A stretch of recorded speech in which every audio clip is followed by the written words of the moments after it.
¿Qué tal amigos? ¿Cómo les va? Bienvenidos una vez más a mi canal Política Argenta y Fútbol. Bueno, vamos a dejar un poquito el fútbol de lado. Ustedes saben que los principales temas de este canal es el fútbol argentino por un lado, política, economía y sociedad argentina por el otro. Lo he abandonado un poco el tema de la política porque realmente yo se lo dije muchas veces, pero por si alguien viene por primera vez a este canal, se los vuelvo a explicar. Yo no soy un tipo sensacionalista. Quizás no soy un buen youtuber.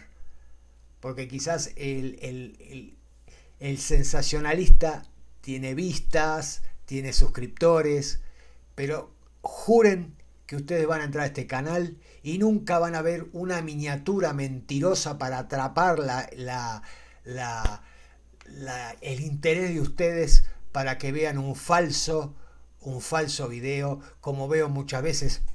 Fulanito domó a Menganito. Y vos después lo ves. ¿Y qué fue la domada? ¿Cuál fue la domada? No hubo ninguna domada. O le dijo de todo en vivo. Le cayó la boca al Cuca. Y todo ese tipo de cosas. Yo no voy con eso. Y seré un mal youtuber. No seré políticamente correcto para tener vistas ni para tener suscriptores. Pero les juro que cuando ustedes entren a ver un tema en mi canal, ustedes van a tener un informe como se merecen y no un informe tramposo a través de una miniatura que no se condice con lo que realmente pasó en esa entrevista, en ese video. Entonces, como la verdad que últimamente lo único que había era puterío, más del puterío de siempre. Hace unos días atrás todavía seguían hinchando las pelotas con Villarroel y Milei, y que este le dijo al otro y el otro la interna con este, y que lo habían apartado a Caputo, que Caputo estaba caliente, me refiero a Santiago, estaba caliente porque de la Fuerza del Cielo no había candidatos como el Gordo Dan o Fran Fijap, o todos los de las Fuerzas del Cielo no estaban en las listas para las próximas elecciones a nivel nacional o a nivel provincial, entonces había pica. Yo con todo ese puterío no me interesa. No me interesa. Como ahora hay ciertas novedades en cuanto a la política, les prometo que voy a hacer un video de política, sobre todo porque se acercan las elecciones.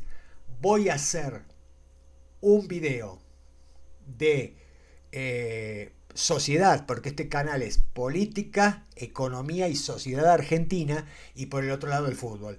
Entonces, voy a hacer dos videos sobre sociedad argentina. Uno, el tema que nos ocupa el día de hoy, el asesinato de Diego Fernández Lima. Y otro sobre el fentanilo, que también es sociedad, pero roza la política por el asunto de los hermanos Kreplak. Entonces voy a hacer también un video de eso. Les prometo que ahora sí voy a activar un poco el tema de la política. Pero si no hay un tema descollante que uno pueda desarrollar una idea, júrenlo que en este canal prefiero seguir haciendo videos de fútbol. Vamos entonces, ahora sí, a meternos en el tema del video de hoy, que es el asesinato de Diego Fernández Lima. Vamos a escuchar las declaraciones de la nueva abogada del señor Christian Graf, el sospechoso de haber asesinado a Diego Fernández Lima, y luego vamos a hacer un repaso de cómo fueron desarrollándose los acontecimientos para aquellos que no están enterados, para aquellos que son de otros países, y voy a hacer mi conclusión de lo que dijo esta señora y de lo que pienso yo del caso. Vamos entonces a empezar el video. De la semana uno trata de empezar a sacar conclusiones sobre por lo menos cómo va a ser la defensa de la familia Graf con respecto al asesinato de Diego Fernández Lima. Y parece ser que esa estrategia va a pasar por el no sabemos por qué apareció el cuerpo ahí, no tenemos idea, no tiene nada que ver con nosotros, y de hecho no recordamos, Cristian ni recuerda a Diego Fernández Lima como compañero. Claro, pero el cuerpo apareció ahí, apareció apuñalado, o sea que fue asesinado y alguien intentó desmembrarlo. Por eso es que a medida que pasan los días no se termina de esclarecer. Alguien sabe qué pasó con Diego Fernández Lima, pero se mantiene una especie de pacto de silencio en instantes Vamos a estar hablando con la abogada defensora de Cristian Graf. Ella Puebla, ¿nos escuchás? Sí, Rolo, Sole, le agradecemos a la doctora Nixí porque nos atendió en su estudio y ella también estaba escuchando atentamente, obviamente, lo que ustedes explicaban, todo lo que pasó durante el día, la reunión que tuvo con Graf. Doctora, le vuelvo a preguntar, ¿él nunca observó que en el fondo de su casa había tierra removida? ¿Nunca observó que había un lugar donde se cavó una fosa, donde también obreros dicen que él estaba atento a una planta? Él nunca observó nada, no sabe nada. Bueno, mira, vamos a ir punto por punto, ¿no? Lo de la tierra removida, y no, nunca observó nada, no se dio cuenta de nada, no sabía nada. Ahora, el tema de la planta, la que pidió, esa famosa planta que pidió que no sea removida, es una Santa Rita que había plantado el padre en su momento. El padre falleció y la querían conservar como recuerdo del padre en ese momento. Cuestión de que esa planta después fue removida porque era necesario para hacer la medianera. Así que en definitiva, no. ¿Y su padre no pudo haber tenido algo que ver en esta relación? O de haber conocido a este joven, de haber hecho algo su padre y él no saber tal vez? No, de ninguna manera. No, lo que me manifiesta es que no. Ninguno de la familia sabía en ese momento eso. Sola Rola, los escucha la doctora Nixí porque nos atendió en su estudio gentilmente. Doctora, muy buenas tardes. Soledad Largui lo saluda. Uno tiene la sensación... Hola, buenas tardes. Buenas tardes. Uno tiene la sensación, luego de escucharlo a usted, de escuchar a su compañero Díaz, que también está a cargo de la defensa, que básicamente todo va a pasar o todo lo que escuchemos va a terminar en el punto no sabemos, no tenemos idea, no tiene nada que ver con nosotros. Pero este punto que hoy trascendió durante la tarde, ¿no recuerda, Cristian, a Diego Fernández Lima? La verdad que nos termina sorprendiendo, siendo que es un compañero desaparecido, que marcó claramente para los estudiantes, me imagino, ese año, y que salía incluso su búsqueda por televisión. ¿Él no registra, no recuerda ni esa búsqueda? A ver, él, si bien compartieron aula, volvemos a decir, compartieron aula, él no se acuerda de ninguno de los compañeros. Ahora, el tema de la búsqueda... ¿Ninguno de sus compañeros? De ninguno de esos compañeros. O sea, no tiene recuerdo alguno de los compañeros en esa época, claro, en ese momento. A veces pasa, doctora, hay personas que se acuerdan hasta cómo se vestía cada compañero y personas que borran y no recuerdan. Pero si hay un compañero que es un desaparecido, que marca, me imagino, trauma a esa división porque de repente no está. Incluso nos enteramos que hasta la propia madre de Diego fue a hablar con los compañeros al colegio. ¿De verdad no tiene registro de esto? No, recuerdos, ya le digo, de haberlo cruzado, de haber tenido alguna relación. Si bien sí sabía de la situación que estaba pasando, pero él no lo recuerda. Hoy en día, no lo recuerda. Si usted le pregunta, no se va a acordar ni de él ni de los compañeros. Obviamente que sabía, pero... Esa versión va contra el sentido común. Pero no de... Porque, digo, él podrá decir ¿Perdón, que no... ¿cómo? Digo, que va un poco contra el sentido común esa versión, porque él podrá no recordarlo, pero el cuerpo de ese muchacho asesinado está en el cadáver de donde él vivió toda la vida. Sí. ¿Por qué? ¿Cuál es la contradicción? Él no recuerda y apareció en la medianera. No, ¿cuál es la contradicción? En la medianera del lado de su casa. ¿Cómo llegó el cuerpo ahí? ¿Cuál es?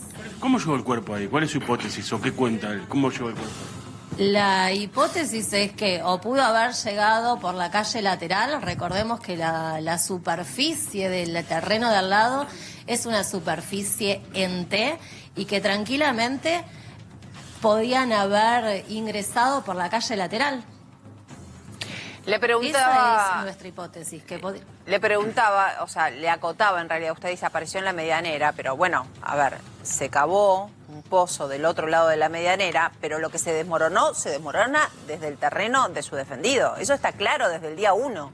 Sí, Pero recordemos que en esa época no había medianera como hoy, que simplemente era un alambrado muy precario, con plantas, con pastos altos. Pero ¿a qué punto va con esto? Era tranquilamente... Que puede haber estado, que puede estar en la casa de al lado. No, pero, a ver, pero si ya se sabe que el delito está... Tranquilamente se pudo haber puesto ese cuerpo en la medianera, se pudo haber corrido ese alambrado, se pudo haber puesto el pero cuerpo ¿sabe lo que allí, pasa? se pudo Que haber enterrado tranquilamente. Es una teoría peregrina. Yo sé que es muy difícil. Bueno, pero a ver, ¿por qué no Pero- dice la verdad si ya está prescripto el delito?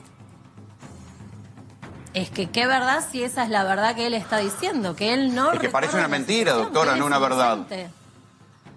Parece una mentira, No, no es una verdad de ocasión para zafar, pero el delito está prescripto. No y es el, inocente y el cargo, no quiere, no quiere zafar de nada. no parece. Si el cargo es menor, el cargo de encubrimiento es menor y el delito está prescripto. El primer día estuvo a disposición. Pero ¿sabe lo que pasa? Que él lo que no me parece, que no se da cuenta, es que cuanto más calle, más va a quedar sometido al escarnio social, a la vergüenza social de mentir sobre alguien que murió en ese lugar, que va contra el sentido común. Es que él no... Primero que él no está mintiendo y siempre estuvo a disposición del fiscal y de hecho hasta el día de hoy Pero no se da está a cuenta, disposición el del señor fiscal Graf a no que se lo da cuenta llame que no y va a del poder salir juez. a la calle si sigue mintiendo así. El señor Graf está dispuesto a hablar si el fiscal así lo necesite. Él está dispuesto a hablar y está dispuesto a salir de los medios a hablar una vez que el juez tome una decisión. Sí, perfecto, pero a ver, digo, no entiendo todo lo que usted y su colega dicen.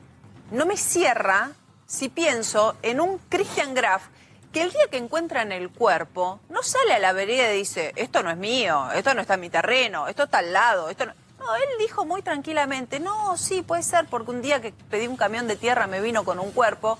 O sea, ¿qué cambio hay? Obviamente primero hay un cambio de abogados. Esto es fundamental. Una cosa es el Christian Graf.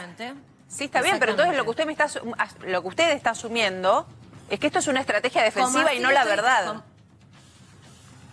Como así me está diciendo que era un cambio de abogado, es obviamente porque el abogado anterior no le recomendaba nada, no le hizo ninguna recomendación a lo que él insistía y le preguntaba, y le dijeron que todavía no era el momento. Pero lo que usted está entonces a lo cual asumiendo él no estaba de acuerdo, que ahora a lo que él estaba de acuerdo en ningún momento. las respuestas pertenecen a una estrategia de defensa. Yo lo que le quiero decir, doctora, es que por ahí... Las respuestas pertenecen al señor Kraft.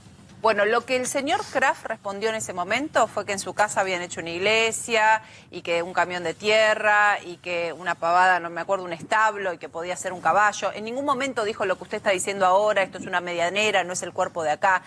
Acá en el medio, ¿por qué? Porque esto no es un caso y una defensa. Acá hay una familia del otro lado que me parece importante recordarlo, que hace 41 años no sabe qué le pasó a su hijo. Y el crimen ya está Pero ahora prescrito. sabe que lo mataron. Hay ¿Qué dos es lo que familias estamos... que quieren saber. Sí, pero hay una que es víctima y no, hay una no es que lo sabe mismo, más y una que sabe menos. No es lo mismo esperar 41 años que suene un teléfono para saber dónde está el hijo que la situación de los Kraft. No es lo mismo, para nada. Digo, la verdad, el poder darle un poco de paz a esa familia es lo que uno espera, que se diga y que no aparezca todo el tiempo como que se está embarrando la cancha. Es que es lo que esperamos todos, que salga la verdad. ¿Y cómo va a salir si no sale de esa casa? Si el cuerpo se encontró en esa casa y si por el eso hijo del dueño por de la eso casa es está compañero de la en manos víctima. del fiscal. Por eso está en manos del fiscal toda la investigación. Ahora, doctora, está bien lo que usted dice y como me sumo a lo que dicen, obviamente, Soledad y Orlando, para nosotros es una estrategia de defensa. Y es lógico que usted no lo admita tampoco, porque es parte de esto y además él todavía no fue llamado a declarar y hay que ver si el juez autoriza el pedido del fiscal a que vaya a indagatoria por encubrimiento de la investigación, no por el crimen, por lo menos por ahora.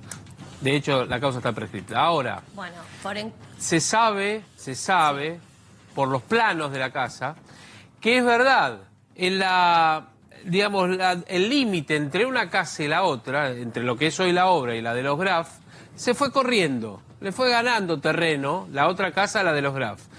Pero el cuerpo siempre estuvo del lado de los Graf. Nunca estuvo ni siquiera debajo de la Eso pared. bien. Pero eso primero paréno, alambrado, tengámoslo en cuenta. Sí, Y alambrado después antes, habría que ahora ver pared. las medidas. Hay que, Bueno, las medidas ya las tiene ahora la pared. justicia. Hay que ver por las eso digo. medidas. Bueno, usted me está hablando de planos que yo todavía no corroboré, que yo todavía no vi. No vi los planos de una con la otra casa. Está bien, está bien. Y doctora, le hago una pregunta, a ver, porque yo sé que en esto 1 más 1 no es 2, pero la realidad es que hay un cuerpo enterrado en el jardín de la casa de la familia Graf, en la cual hay uno de los habitantes que era compañero de colegio, no solamente de colegio, sino de curso, y tenían algo en común, les gustaban las motos. Es que ahí está, no tenían en común las motos, porque a Christian Kraft no le gustaban las motos, no tenía moto, como así tampoco tenía registro para las motos, distinto de Christian, que sí tenía el registro En ese y momento, sí tenía motos. una moto Ahora, de baja cilindrada no te refiere- necesitaba registro. De 40, hasta 50 centímetros cúbicos Bueno, pero- no se necesita, como un scooter hoy. Bueno, ahí se da cuenta que yo de registros de moto muchos no sé. Está bien, Pero está bien. registro, por lo que me dijo el señor Graf, no tenía. Hay un compañero de ellos que dice que A lo que- Graf era aprendiz de moto y que practicaba en su casa, en el garage de su El casa. taller que tenía montado, una suerte Claro, de un taller. tallercito que Ese- tenía en el garage de su casa. Ahí no me dejaron terminar, que Ah, iba a explicar perdón. el tema del Perdón. garage, de ese taller que se está hablando. Ese taller nunca fue del señor Graf, de Christian Graf, sino que pertenece al hijo, que es de Alan Graf, que lo tuvo en la época de la pandemia, por 2 o 3 años. Y después lo cerraron, nunca perteneció a Christian Graf. Nunca trabajó con motos. Sí. Él no trabajó en 2 empresas, yo tengo el registro acá, con el Gnosis de que trabajó en 2 empresas vinculadas a la venta de motos y motopartes. Y después trabajó hasta hace No. poco en una... ¿No trabajó en ninguno de esos 2? ¿En ventas de motos? No, en una no casa trabajó de nunca en ventas de motos. Venta de moto y venta de Él repuestos de moto. trabajó... No, por lo que tengo entendido, él trabajó en Sodimac y en Macro, en la parte de electricidad, en la parte de electricista, en Ajá. donde él asesoraba, ¿viste? Claro. Como es el tipo de Easy que Sí. asesoraba cuando vas a comprar, bueno. Bueno, hasta acá el testimonio de la doctora Nisipor, espero haberlo pronunciado correctamente, Erika Nisipor, que ha tomado hace poco su estudio del caso. Doctora, usted es una terrible mentirosa. Obviamente que estuvo muy bien preguntado y repreguntado por parte de Graña y su equipo periodístico. Y obviamente que usted, claro, defensora del principal sospechoso, no puede inculparlo. Pero a todas luces uno se da cuenta que usted está mintiendo. Hasta la traicionó el subconsciente. Los invito a que vuelvan para atrás las declaraciones de la doctora y ahí más o menos por el minuto 10 con 30 y pico de segundos, ella dice, no es inocente y no está tratando de zafar de nada. Ustedes fíjense, no es inocente y no está tratando de zafar de nada, dijo. Terrible mentirosa esta mujer. Vamos a hacer la cronología de cómo fue esto. Porque esto empezó por una vinculación con Gustavo Cerati, allá por mayo, cuando se descubrieron estos restos. Bueno, ahí tenemos la cronología de los acontecimientos. El 20 de mayo aparecen restos óseos. Nos desayunamos con esa noticia. En lo que supuestamente era una vivienda que había sido propiedad o había vivido Gustavo Cerati. Entonces esa noticia, al ser una casa donde había vivido Gustavo Cerati y se encuentran restos humanos, tomó obviamente un impulso sideral.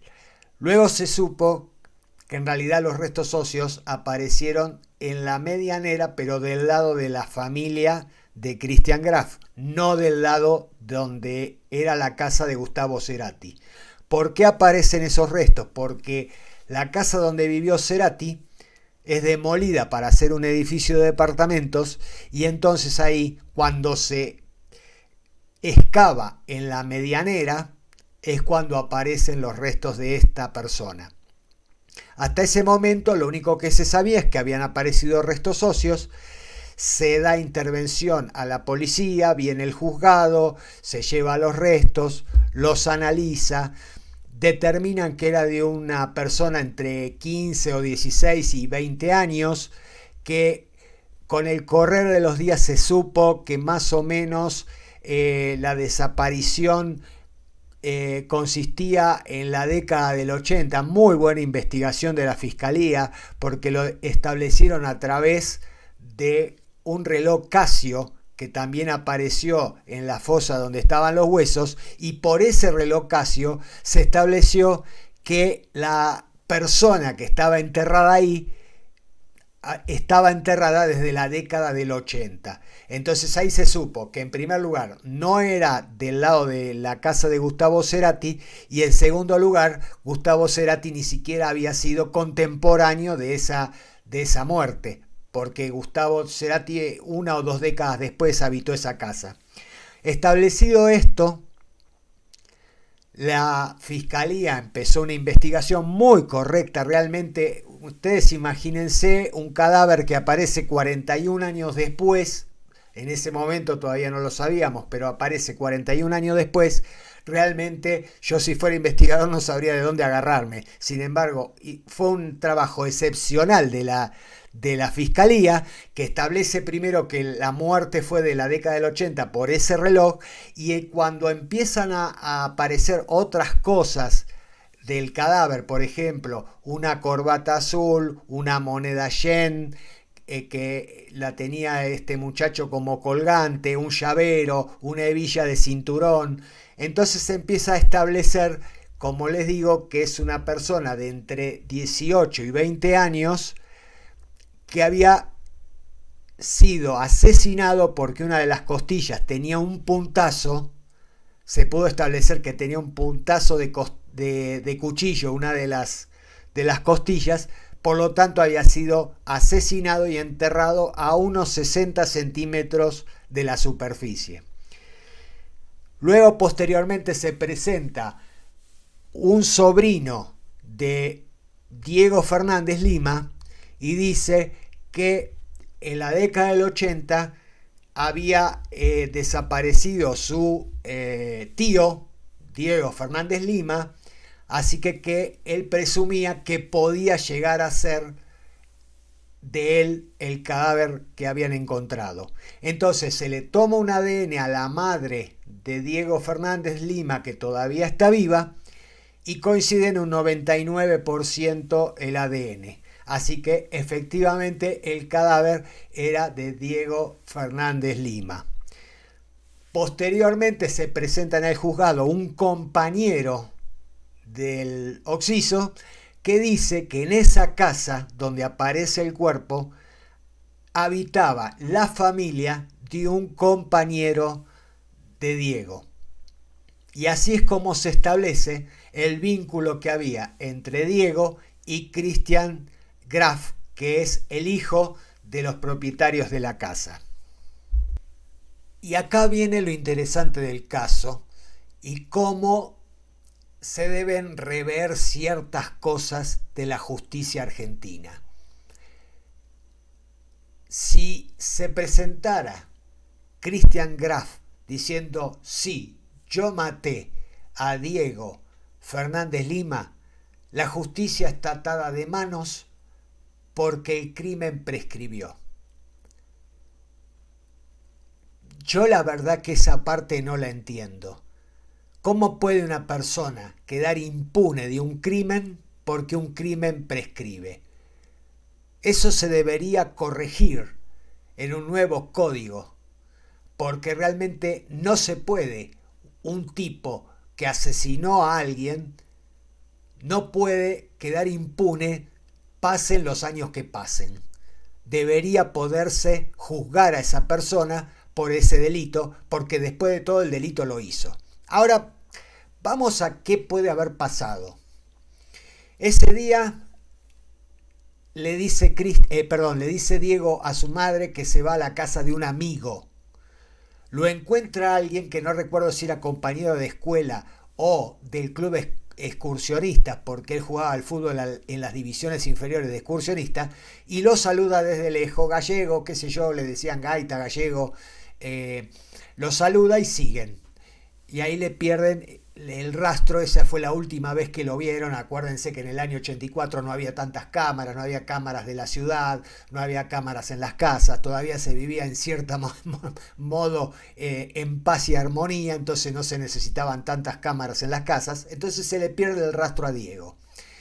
Ahora, vamos a ser lógicos. Si el cadáver aparece en la casa de un compañero de escuela de Diego, quiere decir que esa familia es culpable. Ya desde el día que se conoció el detalle de que ahí habitaban en el año 84 la familia de un compañero de escuela de Diego y que encima todavía viven ahí, a todas luces alguien de esa familia fue culpable del asesinato. ¿Fue Cristian? ¿Fue el padre? El padre está muerto de Cristian. Así que perfectamente, si quieren culpar al padre, lo pueden culpar porque el tipo está muerto. ¿Qué pasó? No se sabe. Pero a ver, nadie que viviera en esa casa podía estar ajeno. Así que todos eran culpables de encubrimiento. Alguien mató a Diego y los demás lo encubrieron. ¿Por qué? Por varias razones. En primer lugar, el cuerpo estaba nada más que a 60 centímetros y dicen que debía haber un olor infernal que despedía el cuerpo cuando empezó a descomponerse. Segundo, había una fosa hecha, tierra removida. Yo me pongo en la piel de la familia. Vamos a suponer que estaba solamente Cristian, que el culpable es Cristian y estaba Cristian en ese momento. Cuando llegan sus padres, ¿no ven tierra removida en el fondo de la casa? ¿No les llama la atención? O sea que ahí hubo un encubrimiento de toda la familia, eso no cabe la menor duda. No se sabe quién fue el que asesina a Diego, pero obviamente que todos son culpables de encubrimiento. Por lo menos los demás son responsables de encubrimiento, porque es imposible que con la baranda que despedía el cuerpo y una fosa cavada o un rectángulo cavado en el patio, no podés ser ajeno a ese acontecimiento. Vos, familia, si no estabas en el momento que lo mataron. ¿No es cierto? Eso a todas luces que son responsables por lo menos de encubrimiento. Y se supone que no debe haber sido uno solo de los integrantes, puede haber sido el padre con Cristian, pero se supone que no fue uno solo. Hasta intentaron desmembrar el cuerpo, intentaron cortarlo porque tenía restos de haber sido tratado de cortar con un serrucho. Así que encima lo quisieron desmembrar, descuartizar antes de enterrarlo. Entonces acá el problema es que está prescripto el crimen, pero no sabemos tampoco ni los motivos ni quién fue. Pero que sí fue un miembro de esa familia y que además los demás lo encubrieron, eso de cajón. Ahora, cuando aparecen los huesos, Christian Graf da 3 versiones diferentes de lo que podía haber pasado con ese cuerpo.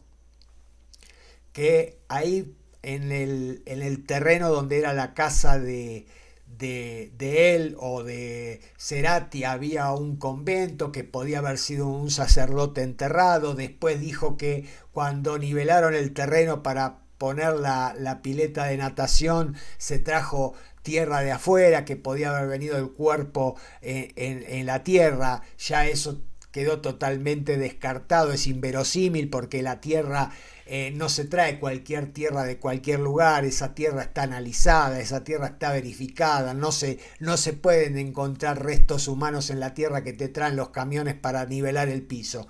Y después dio otra versión más descabellada, como decían ahí, no sé si salió esa parte o la recorté, de que él había hablado de que había unas caballerizas, que podía haber sido el cuerpo de un caballo.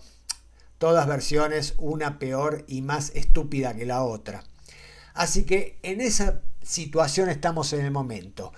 ¿Qué vericueto encontró el fiscal para que no salga impune Christian Graf? Que si bien el crimen prescribió y no se lo puede acusar del asesinato de Diego, se lo quiere acusar por encubrimiento, por tratar de desviar la investigación y por encubrimiento de pruebas.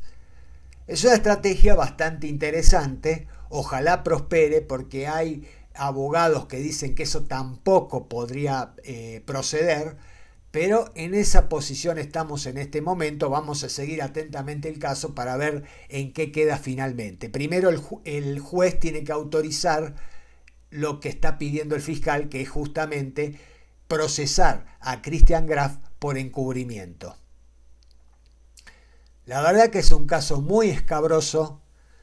El padre de Christian, como les digo, murió años después, así que si fue el padre o fue cómplice no lo sabemos, y no sabemos si alguna vez nos vamos a enterar de eso.